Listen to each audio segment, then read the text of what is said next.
special guests with me this afternoon. I have Kai Shinholster, one of the standout guards at Penn Charter High School in Philadelphia, Pennsylvania. He's rated one of the top 5 guards in Pennsylvania. He's a 3-star rated shooting guard, and he has committed to the University of Minnesota. And we're going to talk about his journey, his career, along with Kai, his father, Rick Shinholster, who played a vital role in his development and also going through this whole recruiting process. And I got to say, I personally know of his background as a former student athlete as well. He was one of the best guards I ever see play the game at the collegiate level. And he played the point guard position. He was a very cerebral, smart player who could have played at, high major Division I, in my opinion. But he decided to stay local and go to Philadelphia University, one of the top D2 programs in the country, where the legendary Hall of Famer Herb McGee was the coach. So, without further ado, let's jump in here and let's get started. And Kai, if you could, just share with us, let's talk about your journey. How this thing all got started, how it began, and when did you start playing, and what motivated you, to continue to play and also to pursue it to where you are now, where you're going to the collegiate level to play at the major Division I school.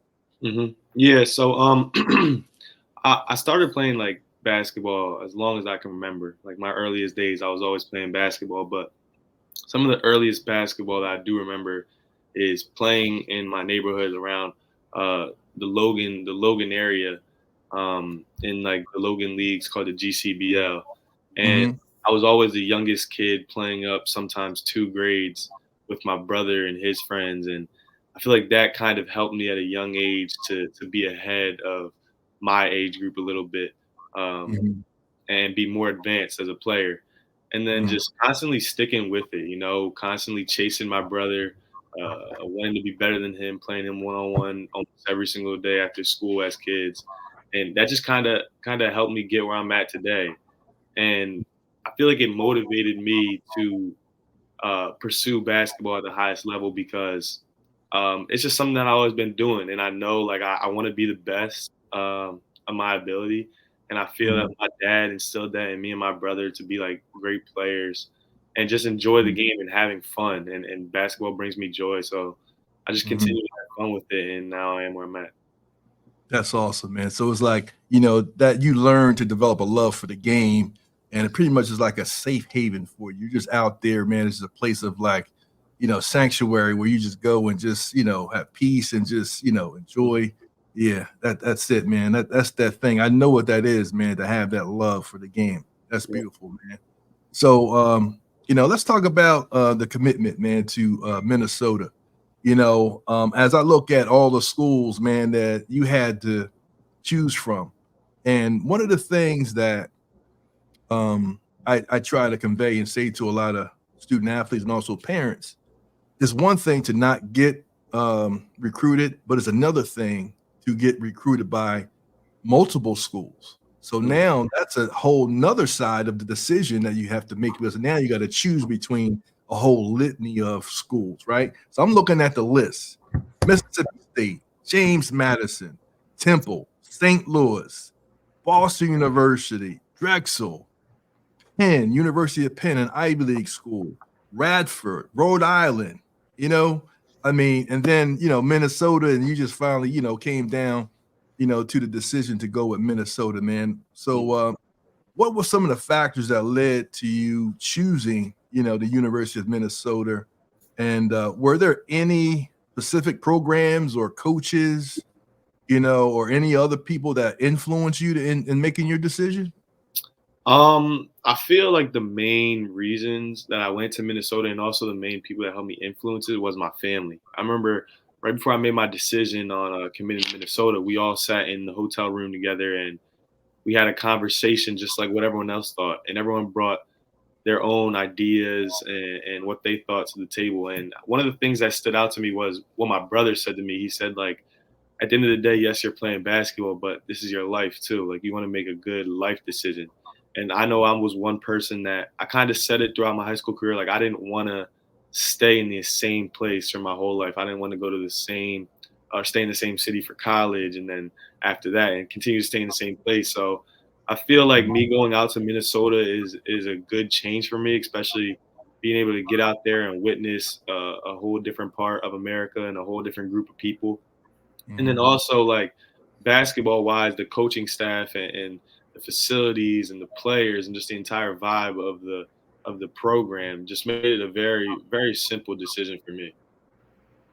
Oh man, that's awesome, man. Well, I tell you what, I believe that you got to this point, and I believe that your decision to go out there, and I think that you're going to be able to do well, and you'll be able to make that transition. You got a lot of good people in your corner, man. So just keep doing what you're doing. I think that you're going to be all right. You're going to be all right. So let's talk about the whole recruiting experience, right? So this is something that is not for the for the faint-hearted, man. This is a grueling, painful, and at times frustrating, process that many don't understand how much it takes to really go through this.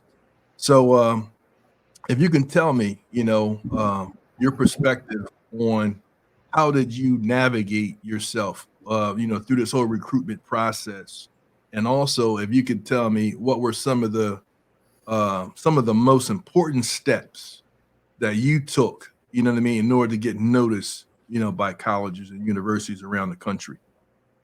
Yeah, so I was able to navigate myself through this process by, again, just sticking with the people around me. This process, it's full of ups and downs. I know when I first started getting recruited at the end of my 10th grade year, I was blessed enough Mhm, to have like a bunch of high major schools reaching out, and it was going very well.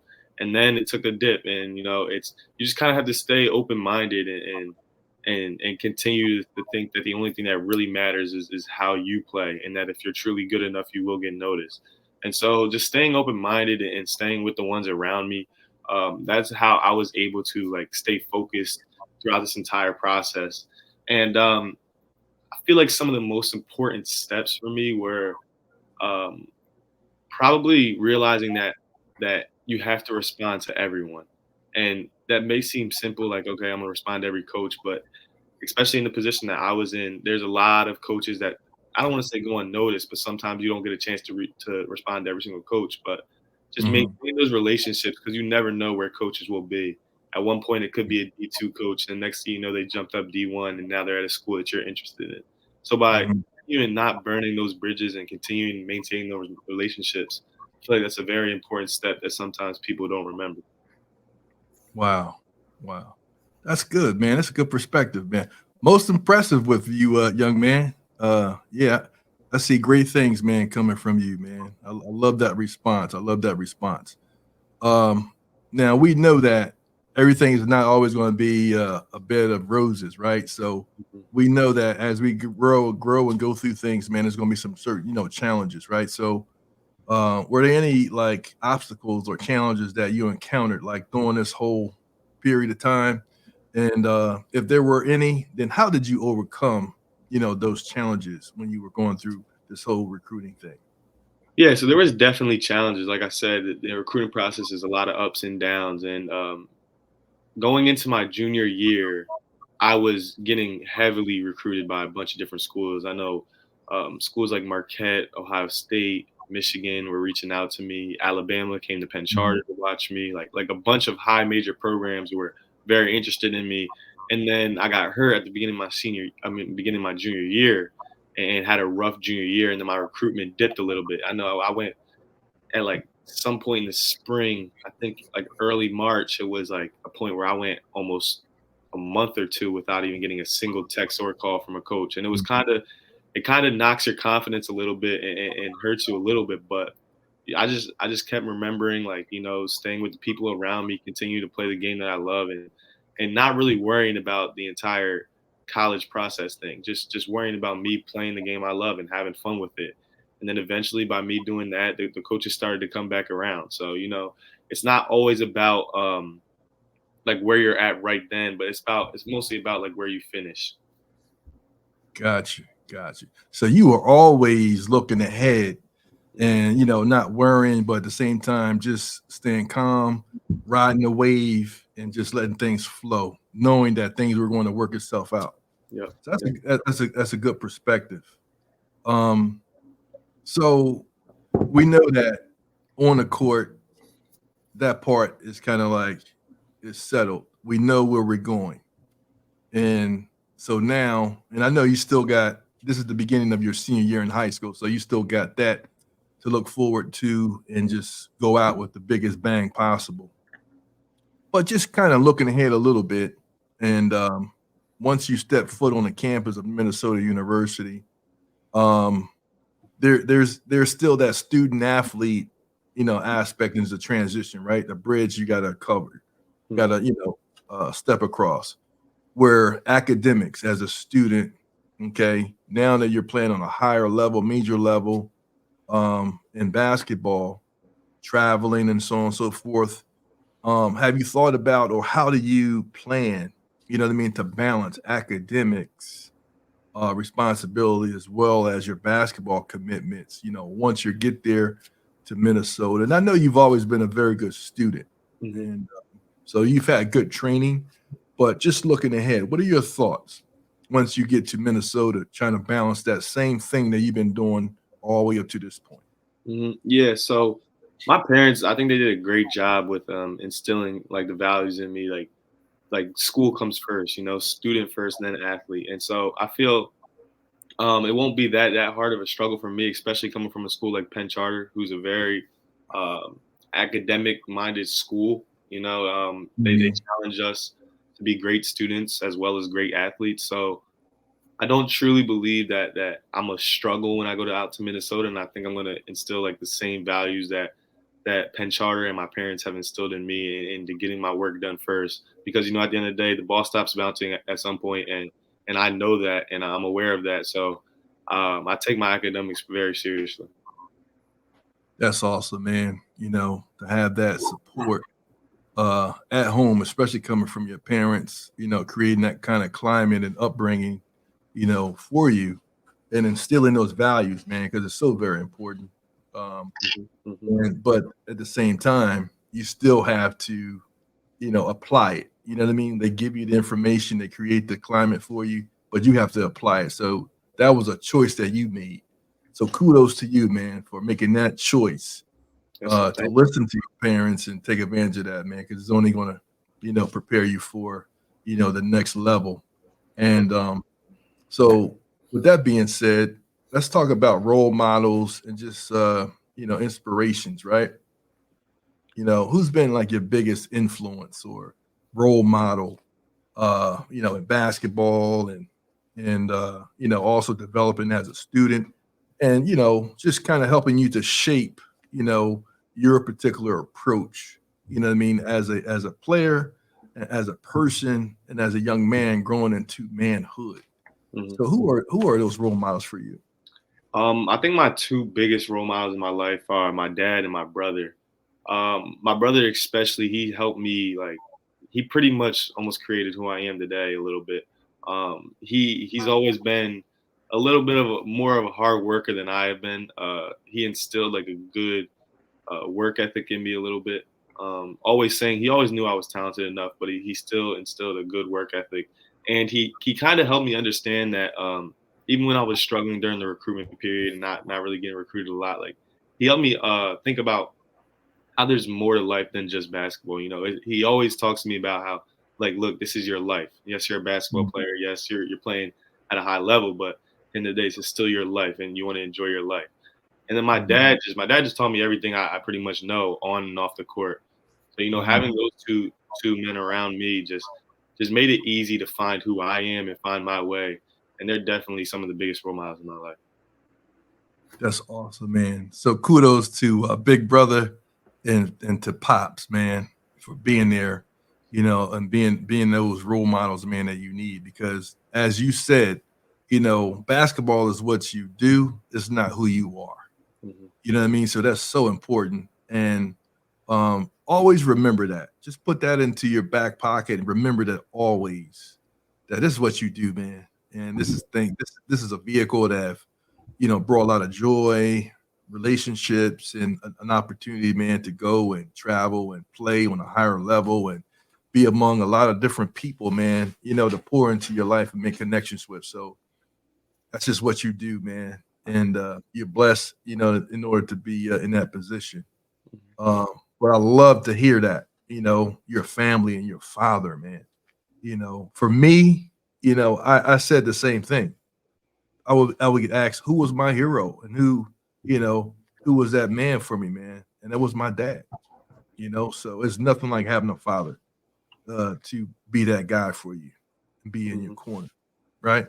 So before shifting and going to dad, Kai, I want to ask you, just one more question. In terms of future goals, you know what I mean? And we know that we're transitioning, from high school to University of Minnesota. And what are some of the goals that you have um, or you're thinking about, for basketball once you get there, at the university? And if have you ever thought of anything beyond that? I don't want to get too far ahead, Mhm. of the cart, but we can't help but to think about it. You know what I mean? There's nothing wrong with thinking about it or having a thought about it.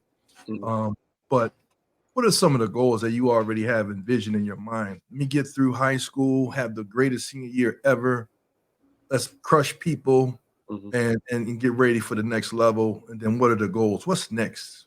Yeah, so I definitely want to go out to Minnesota and make an immediate impact as far as basketball wise, which I'm confident in my ability to do. But like you said, I also want to use basketball as kind of like a vehicle to get me to meet new people and to make relationships and to explore different areas.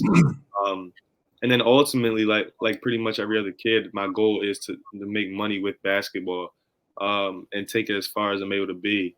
And then hopefully after that, pass it on to my kids and to keep going because I truly believe that basketball did something great for me in my life. And if I can find people that share the same love and the same passion toward basketball as me, I want to truly give back to them and help them. Okay. Awesome, man. Awesome. Awesome. I appreciate that. And I want to shift over to dad and ask dad, a few questions. And I do have one question at the end, for you, Kai, that I want to ask you, Mhm. as it relates to your basketball status. So Rick, having two sons, one son is already at Howard University, going through his collegiate career, and now having your second son come through. And the thing I want to ask you is the supporting part, supporting your son as a parent. What was your role in supporting, your son and your sons, throughout their whole basketball journey, man? And what were some of those key moments, when you had to step in and really, establish yourself as pops, as dad, and that role model, and that leader, man, that they really needed, man. If you could talk about that. Okay. So I think the supporting aspect for both of my boys, kind of started super early when, I didn't really understand the high school process. I'm from old school. I thought the process was always the same. But I had to realize that, times are different now.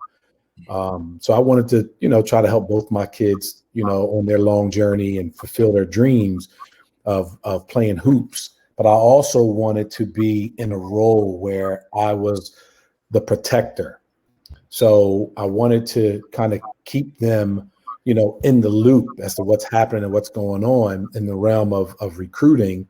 But I also wanted to, to educate myself so I can educate them. So when these times come in their lives, they would know how to handle it. Also, on the supporting part of that is we have a very open relationship. So I would always ask my kids, like, hey, talk to me, share with me, tell me what's going on. Because, as young kids, man, they don't really know when adults talk to them in a certain way or share important things with them.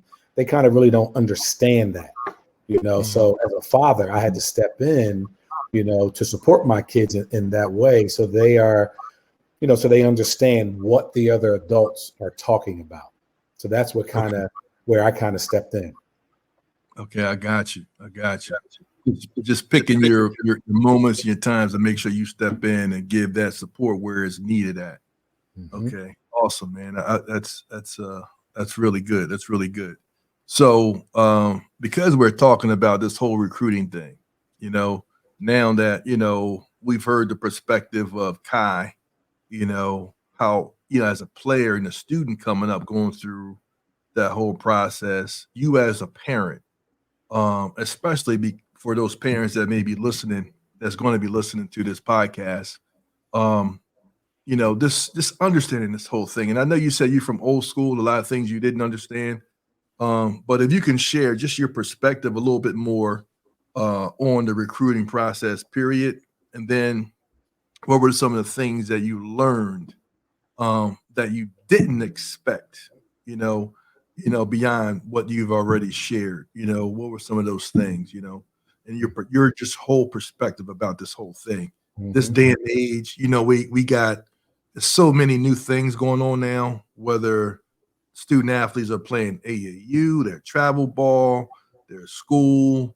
We have NILs and we have transfer portals. We have all these bells and whistles, man, moving. So just give me your take on that whole recruiting thing at this particular point. The recruiting process, man, can be very difficult. It can be very frustrating. I think that parents need to find a way to educate themselves, talk to different people, find out how it works. When the kids are actually playing in the, as you mentioned, in the AAU circuit or in the high school circuit, the recruiting process never stops. There's always people watching. There's always coaches that's talking to other college coaches about the player. And then it's just kind of building, having the parents build a relationship, with those coaches, because you want those coaches to be able to share the same information with the college coaches that you would share with the college coaches. So you have to be on the same page. Also with the recruiting, you have a lot of college coaches come and go. And I always say to my kids, even when a college coach reaches out to you, if you're not interested in that school or not, you still respond. You still answer the coaches, because you never know where those coaches are going to be next year, the year after. They may come back and circle around again. Also, some things I did not expect was just how soon coaches, they think you're hot, they like you, and then all of a sudden they ghost you. You don't hear anything from them. You don't see them. You don't talk to them.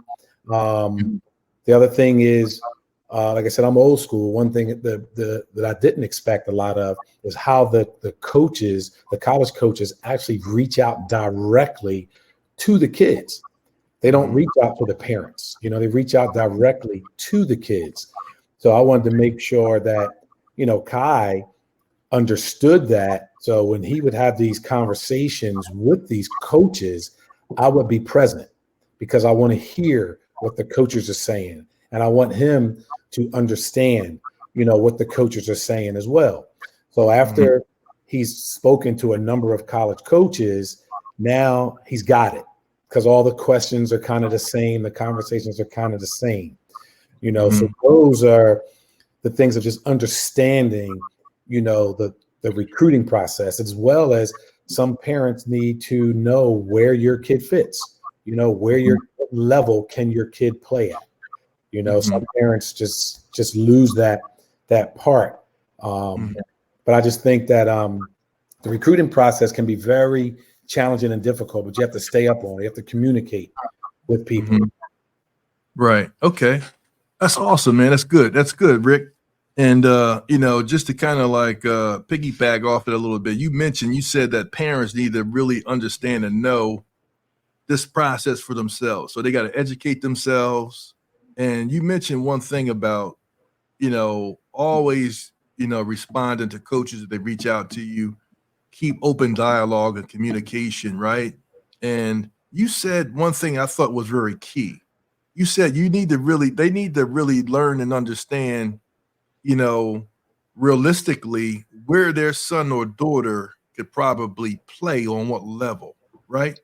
So, with that being said, what advice, could you give parents on how to navigate that part of it? Because sometimes, um, you know, we come with people that are being unrealistic, right? So we just be truthful about it. Um, so your son or daughter may be a Division II player and not a Division I player, or vice versa, right? So what do you say, or what advice do you give a parent on just learning how to get the right evaluation and also knowing the proper level that's going to be best for their son or for their daughter to play at? Lots of, from what I've seen, lots of parents or people, they want kids, the players, to be, I call them the microwave kids. They want the player, you turn on the microwave for 10 seconds or a minute and it's done. This is like a slow process. The kids have to learn how to develop. Nothing's going to happen overnight. I also believe that the parents need to be realistic with, again, the level of where their kids are. The parents have to be a part of the recruiting process every step of the way, which means communicating with their club teams coaches, communicating with their AAU coaches, communicating with their high school coaches, communicating, even with their own members that's in their family, or people that they trust, or people that kind of understands basketball, or understand, or try to understand how this recruiting process goes. And it's okay for parents to ask questions, do their own research, go online, Google things, check out different seminars, do some readings. And that's where, instead of relying on other people to get your kid moving or get your kid to another level, because sometimes those people don't have the same vision that you have with your kid, and vice versa. Sometimes people don't have the same interests that you think that your kid may have. So the parents, I need to just, think they need to hold steady and be the eyes and the ears, of their players. Push the envelope sometimes. Talk to people, ask them. That's the only way, because this is your kid. This is not anyone else's kid. This is your kid. And once your kid leaves that AAU program or leaves that high school program, those programs are going to have other kids, and those kids are going to just keep generating new and more kids. So you want to make sure that you put your kids in the best possible situation at that moment, because that's a short window for them. Right. And we hear so much about, we hear a lot of negative things oftentimes with AAU or travel ball. Maybe it's not the best thing for, for athletes, to be involved in, as they're moving their career through. And I have my guy outside right now trimming the bushes, is making all this noise in the background. But at the same time, it's really benefited, many, many kids and many parents, because they did their due diligence like you did, by asking questions, being involved, making sure you're educating yourself in all the right things in order to help them navigate through that. You know what I mean? So being present and helping them get through it, it worked out and it was very beneficial, which is a great thing. So you know, all in that, right? There's like managing expectations, you know, and you were able to manage that for the most part. So when we talk about managing expectations, you know, for your son, um, you know, because now we're talking about his career, you know, uh, so the influences not only on the court but also outside influences that will have, you know, its place where they're trying to, you know, get in the ear of your son, you know, or your daughter, you know, in terms of what they should be doing or how I can help you and things of that nature and try to control or steer them a certain way. So, what can you say to parents about that? You know, just having that managing expectation when we have those other influences, you know what I mean, on the outside, kind of trying to come in, and you really have to have a discernment of how to handle them and how to recognize who they are, if they are beneficial or are they going to be a detriment, you know what I mean, to the whole process of you and your son. Mhm. Well, the way that we were able to manage that for us was real simple. I kind of knew the landscape. I kind of knew, you know, the angles that certain people have. You know, once your kid is playing well and doing well, everybody wants to jump on. Everybody wants to jump on. Mm-hmm. So what I would do is I would just continuously communicate, you know, with Kai. I would talk to Kai about the outside influences, the interferences, and I would share with him. I say, you know, also maintain your circle tight. I said, you know, when you're not doing well, who's in your circle? You know, because when you do well, everybody wants to come and be a part of your circle. So what we also would do is Kai and I would have conversations pretty much every day. I would ask him, hey, who called you? Anybody talk to you? You know, what the coaches say, what, you know, any adults that you've encountered that day, let me know what's going on. Talk to me, let me know what's happening. Because again, you have these adults who may have these conversations with these young kids, and the young kids don't know. They don't know. They're, you know, the adults are telling them different things. So the kids are just listening to them. So when Kai would share those things with me from the outside influences, I would kind of break it down as to what they were talking about. Then also I would share with Kai, I say, hey, if you get any outside people who's reaching out to you, make sure you give them my number. Give them my number as your parent and your guardian, so I can speak to them on behalf of you. And believe it or not, sometimes there's quite a few people never called me, because once they realize there was a dad in the mix, they don't call at all, you know, which I get that as well. You know, and then I believe that the last part of it was when I knew that sometimes my son was feeling overwhelmed, because I don't want the outside influences to take away from the fun of the game. This is what my kids like to do. They like to play basketball. Basketball should be fun. Any sport should be fun. And when all the outside influences come in, they start taking the fun out of it. So what I would do to Kai, I say after every game, before you start talking to any of those outside influences, come find me. You know, and once he knows where I am, and once he finds me, and people will see him talking to his father, they kind of step away. You know, people step away. They won't have the conversation with him. They won't talk to me. You know, so that is how, it's a shame that it has to be like that, but that is how I was able to manage, you know, any expectations, you know, from his dream of what he wanted to do, you know, what he had going on. I just wanted to keep those outside interference, those influence out, unless they were positive. And you know what, man, I gotta agree with you, man. There is no there's nothing like the presence, man, of a father. You know, we have to make sure that we are omnipresent, man, for our kids and be there for them in those situations, because no one's going to have the best interests of your son or your daughter like you will. And the presence of a father, like you said, it caused people to step back because they said, look, hold, wait a minute.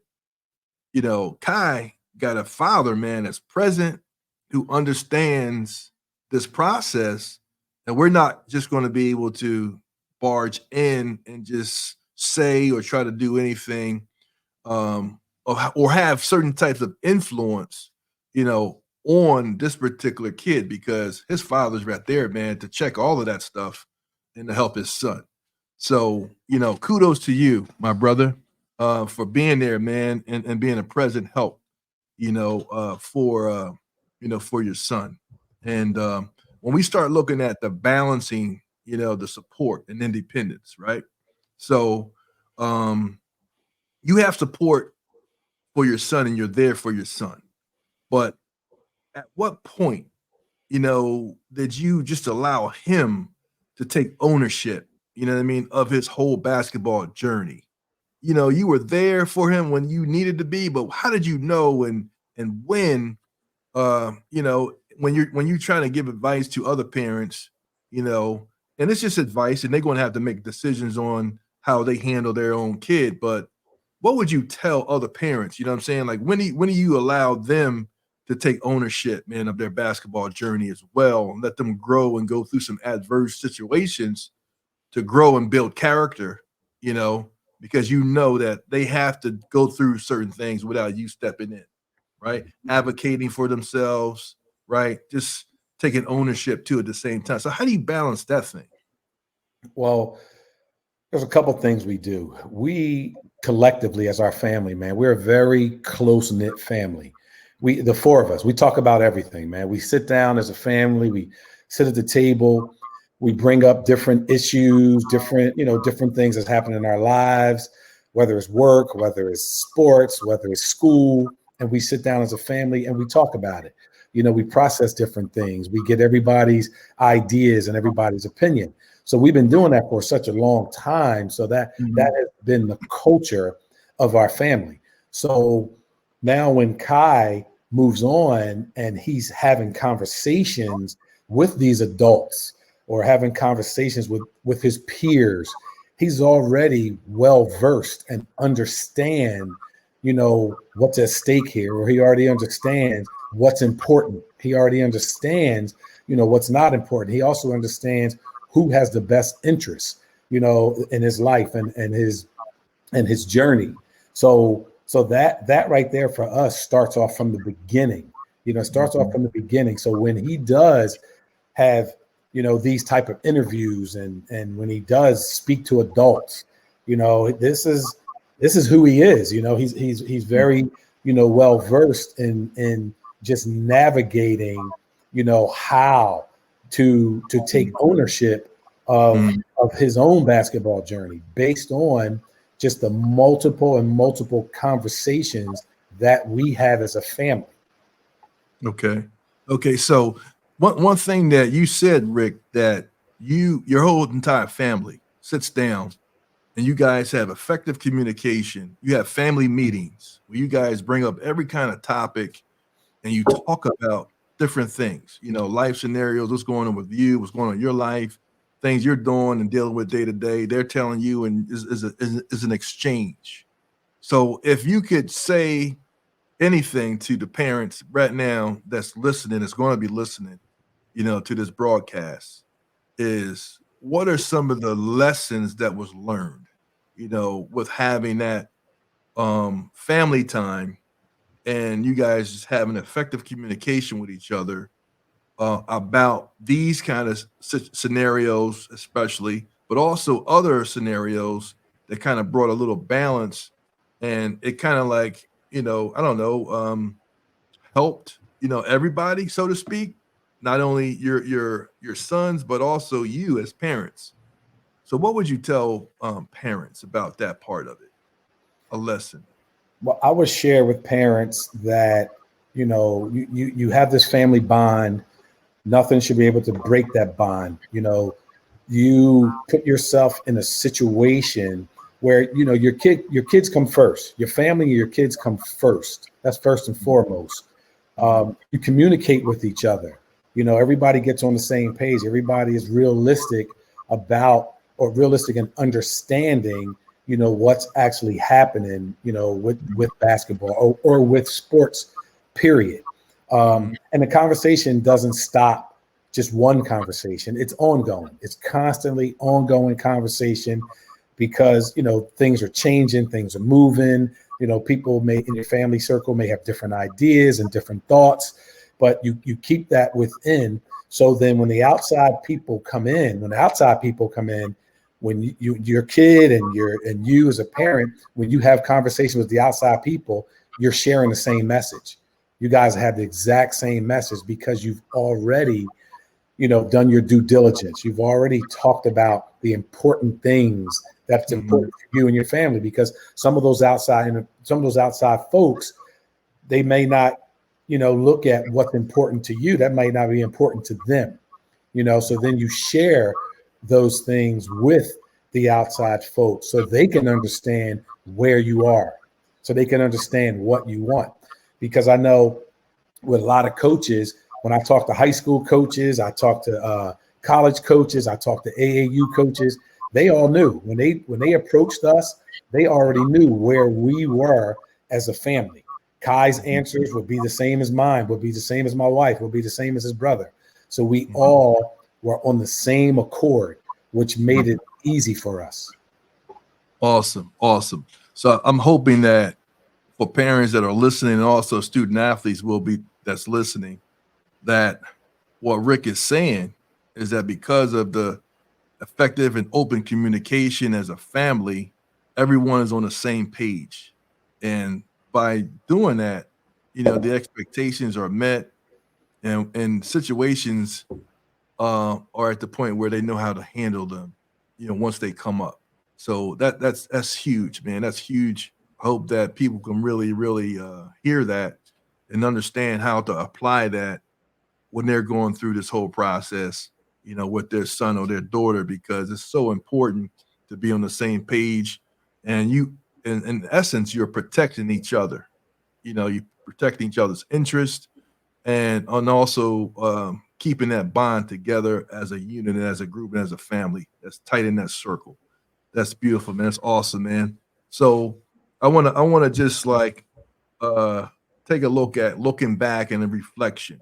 You know, so if you can go back to a moment, Rick, and during this whole process with your sons, right? And you know, what would you change if there was anything that, you know, you could change? What would you change, man? Going back and you reflect, or would you just say, man, I won't change a thing. I'll just, you know, I just take this the way it came. But if there were something that you can change and going back and thinking and reflecting, what would it be? I would start this process. This is my opinion. I would start this process at the early stages. I would educate myself sooner than later, because what happened in our situation was I allowed the programs or powers that be I put trust in them to take care of my kids, you know, put them in their programs, let them play, you know, let them do all the basketball part of it. And then it didn't turn out the way that I thought it would. I have two kids. It didn't turn out the way I thought it would with my first son. So with my second son, which is Kai, I became more hands-on because I understand what the process is. I understand what the recruiting looks like. I understand all the intricacies that's inside of the different programs. So once my other son graduated and went on to college, you know, I made sure that I was fully involved with Kai, not just a parent on the outside, just watching, not just a spectator, but I was having conversations with the AAU programs. I was having conversations with the high school programs. I was having conversations with the potential college coaches and assistant coaches. So I kind of put myself in the mix to learn as much as I possibly can, you know, for someone else who's trying to steer my kid or someone else who's trying to make decisions for my kid. We wanted to be the people that made a decision for our kid. We wanted to be what they call the handlers or the guys. we're the ones who's making decisions. We thank, all the programs that gave our kids these opportunities to play and travel and give them all these experiences. But at the end of the day, myself and my family, we make the last decision on what we're going to do with our kid, where we're going to go to school, what path we're going to take, what coaches we're going to talk to. So we were the ones who made those decisions. Gotcha. Great answer. So parents, I hope that you're listening, because what Rick has shared was, look, with the first son, man, I just wish I had just been a few steps ahead, during that process, but he caught up and he was able to, really put a stamp on everything, moving forward, with Kai. And, and although, Trey, his other son, he's doing very well. He's going to be a success no matter what. You just wait to listen for the stories that's going to happen, with him. So, he was able to still catch up. And, every child is not going to be the same. They're going to be different in, their career approaches and what they do too as well. But I hope that you heard the main thing. What he said was, let's educate ourselves. Let's get involved. Let's be there, and be a part of the process so that we can help make these decisions for our kids. Now, in certain situations, I know it may be a lot of single moms and things like that, or, who may not just understand the process that well, hopefully, there's some other, people that's around your circle.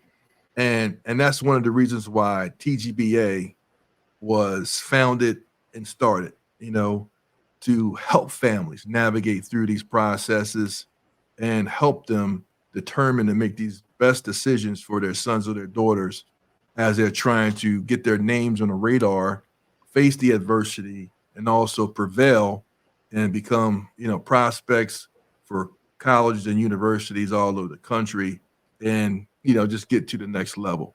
So again, my website is on the board there, www.tgascouting.com. You can always reach out, sign up, subscribe, to the channel, and we will be more than happy to help assist any family that need that help or that guidance. And, Rick, he also will be working alongside of me as a parent who has gone through this process, and understands. He has learned a lot. His information and his experiences is invaluable.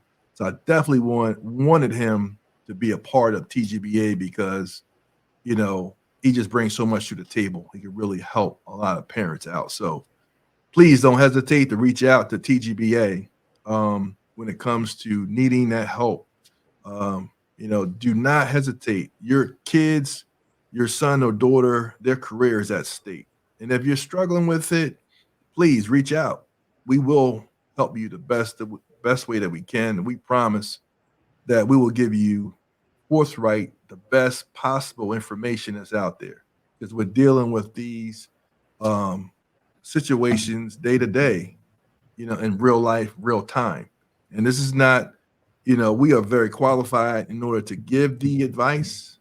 We are definitely true consultants. And we're just giving you real life scenarios that we both are living through every single day to help. Okay. So don't hesitate to reach out. And Kai, I want to come back to you. There's a lot of fall showcases coming up. We got the Black Cager out there in Allentown this weekend, the Love One Classic in Delaware. I know Penn Charter is going to be, traveling and playing in those different fall showcases and tournaments. Is there anything that you want to, share about that in terms of just how the approach of your squad is looking to prepare for your season? Because you guys are going to be, one heck of a team. When you look at your roster coming in for the 24-25 season, man, you guys are going to be one heck of a team to watch. So everybody's going to want to see you, right? And also at the same time, other teams that play against you, you know, they're going to they want to try to prove something. So what is the mental approach and how you guys are kind of like viewing coming into this year, knowing that you're going to have 3-4 guys that are committed to playing at high level Division I programs come next year? Yeah, so we're mainly just excited to be able to play all together again. We're not really much worried about the other teams that want to play us, or the writers or scouts that think we're the top team. Because we were ranked as the top team coming in last year, and we obviously didn't have that good of a year, and we kind of, I guess you could say, let some people down. So that all that stuff is behind us. We're just excited to come out, play together as a team for one last time this senior season, because as you know, we graduate a lot of our players, and I feel we're all very, very close off the court. So us just playing together, especially since it's our second year together, and just coming in, we're gonna have a great time. And I do think that we're one of the better teams in the area, in the state of Pennsylvania. So, and I feel we're gonna show that as well. And we're just gonna prove a lot of people wrong and prove a lot of people right as well. That's awesome, man. That's awesome. So in conclusion, man, I just want to thank you guys for coming on today with me, spending some time with me, and just talking about your journey, man. And as we try to continue to help, you know, families, you know, understand and navigate this recruiting process, man, from a student athlete perspective, as well as a family perspective and parent perspective. You guys have been, you know, tremendous. So I just want to thank you again. I wish you well, Kai and Rick, you know, in supporting your son through his senior year. You guys have a great and fantastic showcase, a great and fun season this year. I'm going to be right there, man. Yes, sir. Rooting you on, checking you out, and you know, just watching the Penn Charter program excel and do their thing this year. All right. So Yes, with that being said, thanks again. And you guys have a great and fantastic rest of your day. All right. Appreciate you, Tone. Talk to you, buddy. All right now.